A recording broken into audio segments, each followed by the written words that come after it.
Hello everybody.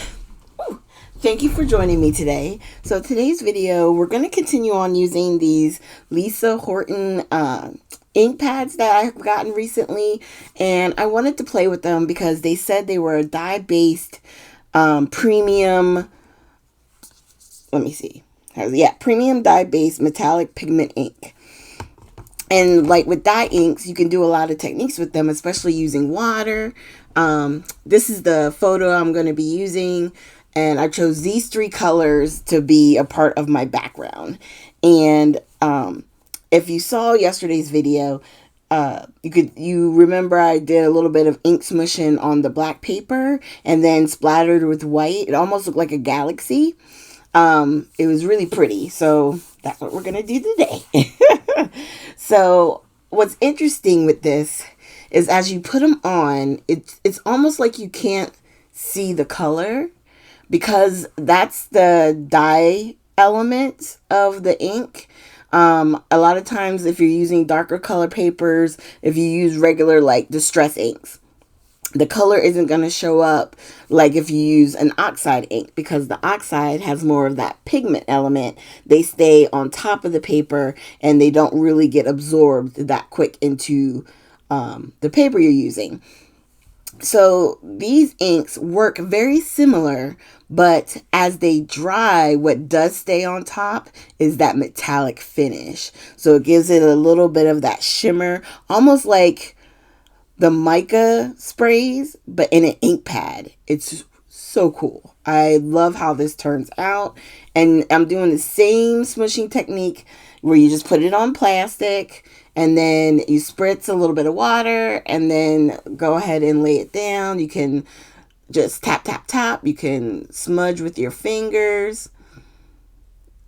And what I like about these is for the most part, they're not like mixing in together, so I'm not getting like a muddy color, and you can still see, as because I have the project right in front of me, you can still see all the colors.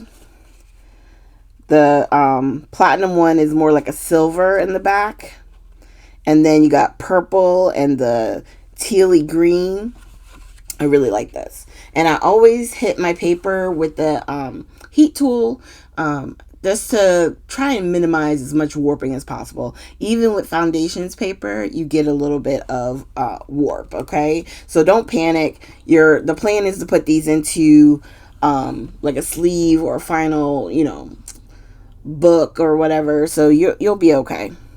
So right now I'm doing my splatters with my Distress Picket Fence white ink, or spray, I should say.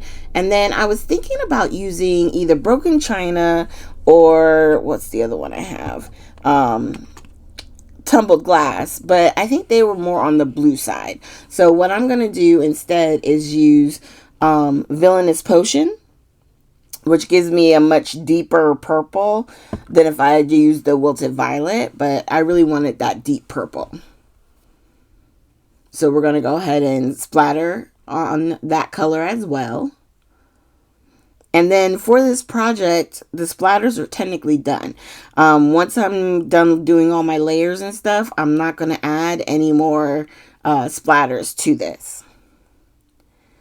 Okay, so I just wanted to wipe down. I'm using this collection from Simple Stories. This is the Simple Vintage Essentials Color Palette. And I really like this for when I'm trying to do more like color blocking. I really wanted to focus on that teal color. And so I'm going through all the elements and pulling out anything that has this bluish green element to it. And we're going to put it to the side. So we have these small ones. There's some hearts in here and some other like round bits. I'm going to grab all of those. Okay. And then as I'm picking them up to put them back in, I see there's another little piece right there. So I'm going to grab that out and put it to the side and then put the rest back.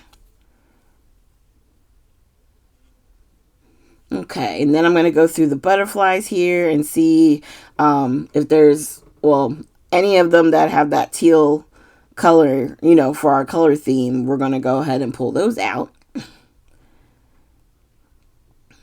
All right. And just double checking.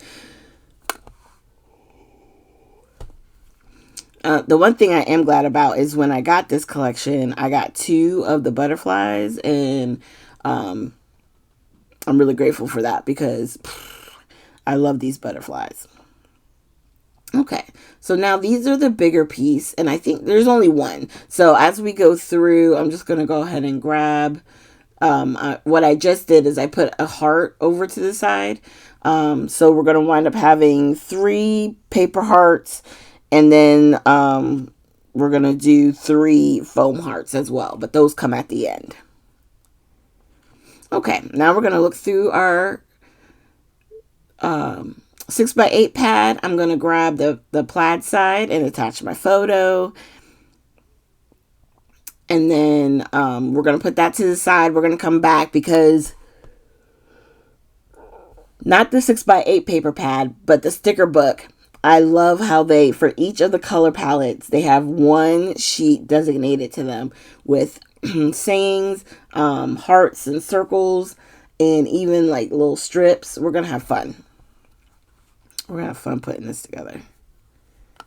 Okay, so this is the paper we're going to use. I'm going to cut it at, I believe it's 4.5. And then I'm going to also, once I cut the 4.5, after I figure out kind of where I'm going to place my photo, I'm going to trim it down because I knew I wanted to see that butterfly stick out, but I didn't necessarily want this to go across the entire page. You know what I mean? Like the 12 inches. I didn't want the full 12 inches. So now with that element from over here, we're just going to kind of play and figure out where we want to put everything. And I think I wind up putting it just like this. You can still see the butterfly kind of, you know, flying off to the right. And then we're just kind of looking, figuring out where I'm going to put everything.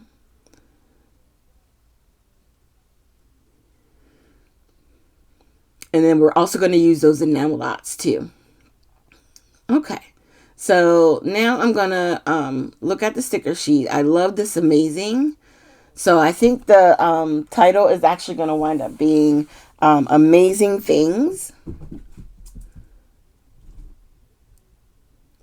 And I'm just going to bring this back over, make sure it's completely dry. And then we're going to be able to get this all done. Excuse me, I had a yawn then. It never fails. As soon as you're doing a video or a voiceover, it's like all of a sudden you have the yawnsies. Everything around you wants to make noise. It never fails. Okay, so we're just making sure everything is for real dry because I don't want to pick up any wet splatters that we may have done. And I'm just hitting it again from the back, trying to fix that warping. I find when you hit it from both the front and the back, it does minimize it. Okay, so now let's kind of figure this out and start getting everything laid down.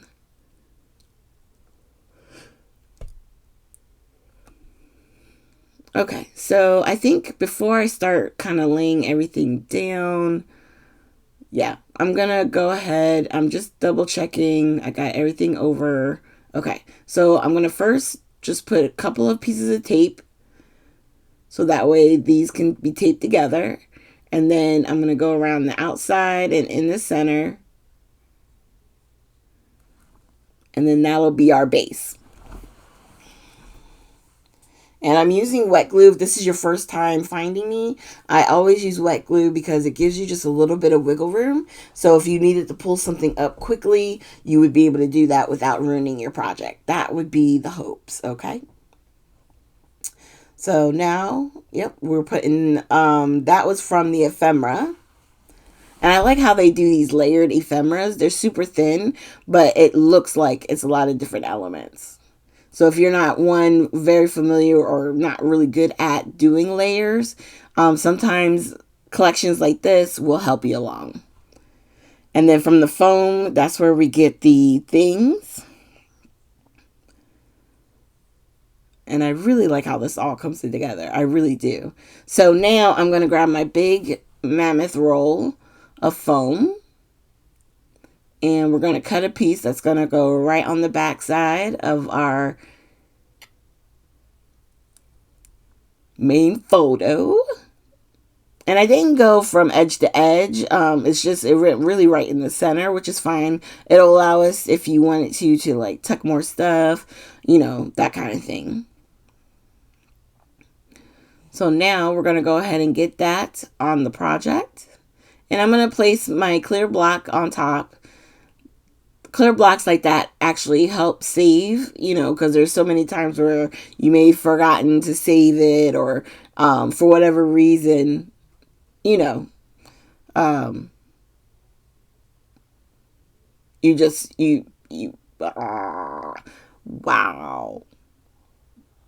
What is going on? My brain totally just left me. Having a full-fledged conversation with y'all, and it left me just that quick. Well, it is what it is. So now we're putting down butterflies. And what I was doing with the scissors is I was cutting to the center, to the body of the butterfly, so that way the wings could kind of flap up. When you go to put them into a sleeve or something like that, you can press the wings down, and then they should slide in just like normal. But if you ever take it out of a sleeve, then you can kind of plump up the wings and make it seem like, you know, they're flying. I love butterflies. I like using them on my projects. And now I'm just taking elements from like the sticker book, putting a little bit of extra glue on the back, because these stickers are very thin and they have, you know, a tackiness to them, but it just feels like it could use a little more. Okay.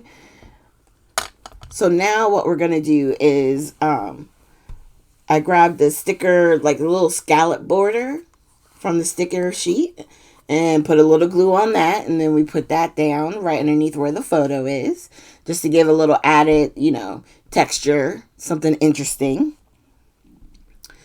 And now we're going to start laying down some of our circles, and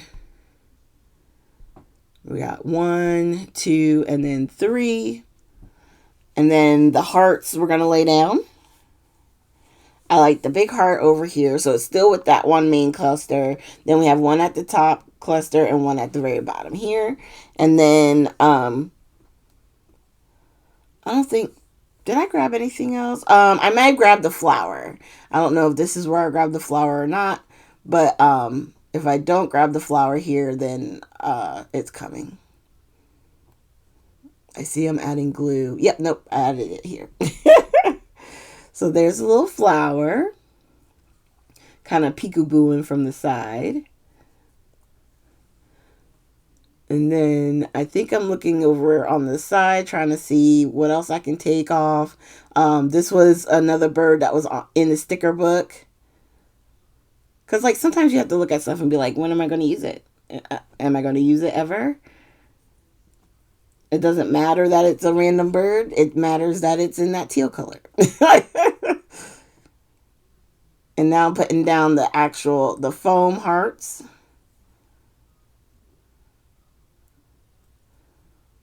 And then we're going to play with the enamel dots. And I always do 3 in each cluster. So we have a large, medium, and small. I like having the 3 different sizes. It just keeps it interesting. And when I have circle items, sometimes I like to put my one of my dots in the center, which is what I did up here at the top. And then we're going to do it again at the bottom. Right there. And then 1, 2, 3.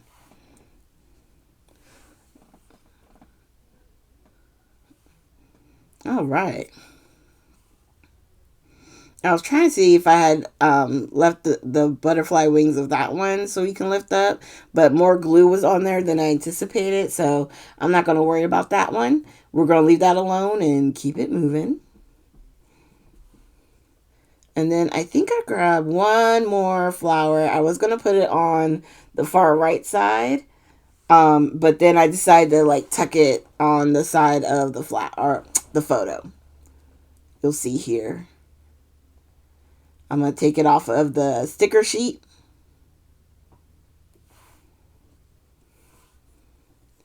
And I'm thinking like, oh, I could put it there, help it, make it look like more intentional with the flower. But then I'm like, well, why don't I just put it over here on the other side of the photo?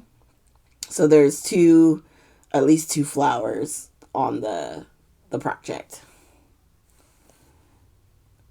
And then I think I wind up grabbing a little sticker sheet. Now this one is a little bit more on the blue side. They really didn't have a tealy color, this like blue-green color, but it's close enough.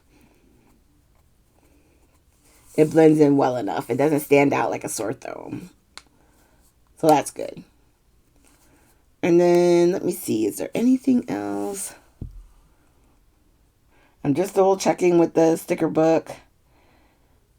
I don't think there's anything else that I need to go down on here. Nope. Okay. So that's the final project, you guys.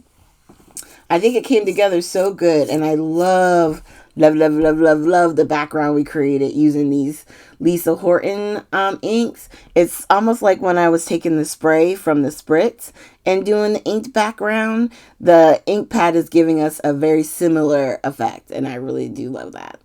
All right, you guys. So thanks again for joining me today. Please consider hitting the like, subscribe, and share button. And if you have any questions about these particular inks, you can definitely leave a comment down below, and I'll be glad to answer any questions you may have. And otherwise, I hope you guys have a great day and enjoy the rest of your week.